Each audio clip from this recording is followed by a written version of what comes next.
Hi, Norbert here, energy engineer, and today in video 25C2 explaining how to calculate the economics of energy storage and in particular of the thermal energy storage or TES. The central questions are 1. How can we calculate the cost of storage? And 2. Can we compare this cost with the tariff which you see on the bill? Please hit the subscribe button with notification in order to participate in the 360 degrees energy transition at your home. So now let's start with the facts. The first question has a clear answer. We can do it and have to divide the investment for the storage by the total energy that will be stored in the whole lifetime of the storage. The second question, if we can compare it, is answered with a yes. Cost of storage is expressed in, for example, euro per kilowatt hour, as is the price for the energy itself. You have to add both together for the total cost, and that must be reasonable. You hope it will be less than the energy cost itself, because the flexibility of storage may help you to choose for cheaper energy or better use of excess energy, avoiding to sell your own energy, at a fraction of a price. Let's take some examples. A lithium battery for home PV systems, the investment is €10,000 for 10 kWh capacity. The complete cycles in a lifetime are 6,000.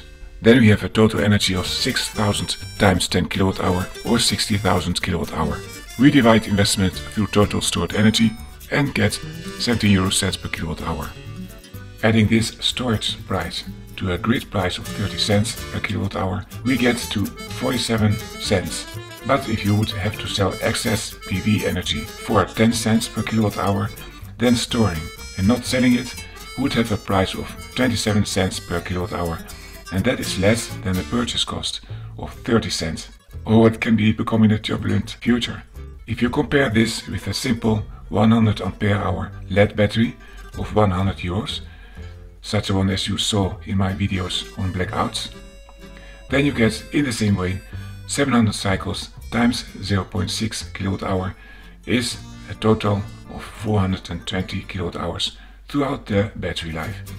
You don't want to discharge a LED battery below 50%. The storage price is then 24 cents per kWh. Now I bought a 100 ampere hour lithium iron phosphate battery for 360 euros at Amazon.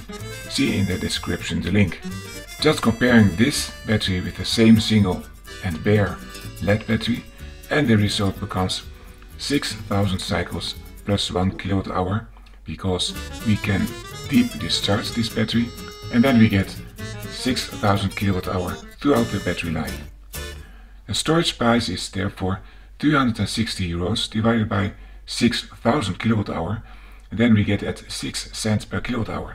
That's 4 times less as a LED battery. And it is only 11 kilograms of weight, much less for more energy. And now we try with our double TES. The investment for 2 tanks is 1,000 euro, do it yourself. Let's conservatively assume that we use not 2 times, but only 1.5 times the capacity of a single tank, 12 kWh. Because we may not always be able to use both heat and cold. That has to do with coincidence. With 200 cycles per year and 20 years of life, we have a total stored energy of 1.5 times 12 times 200 times 20. Then we get at 72,000 kWh. So the price per kWh is nearly 1.5 cents. Compare this storage cost with the cost of thermal energy. Let's look to natural gas. 1 cubic meter. Assume 9.4 kWh of chemical energy. Take off 10% for the losses in a boiler, and you have 8.5 kWh for the cost today of 75 cents. So that is 9 cents per kWh. Now let's see the cost of cold.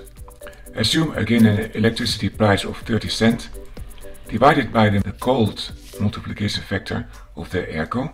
That's 2.5 times, because it gives 2.5 times as much cold as it takes electricity. Then you get 30 cents divided by 2.5, and then we have 12 euro cents per kilowatt hour. Now take the heat from the same airco, and there the warm multiplication factor is 3.5 instead of 2.5. So we get 30 cents divided by 3.5, and that's 9 cents per kilowatt hour. And that's the same as natural gas. Now adding the cost of storage of 1.5 cents to both this heat and cold adds only about 15% on average to the purchase price of thermal energy. So what can I do after seeing this video? Well, in the first place, recognize that the double TES in the do-it-yourself version is really a cheap solution to store your excessive electricity, especially because of the double efficiency of the heat pump, when you can use both sides of it.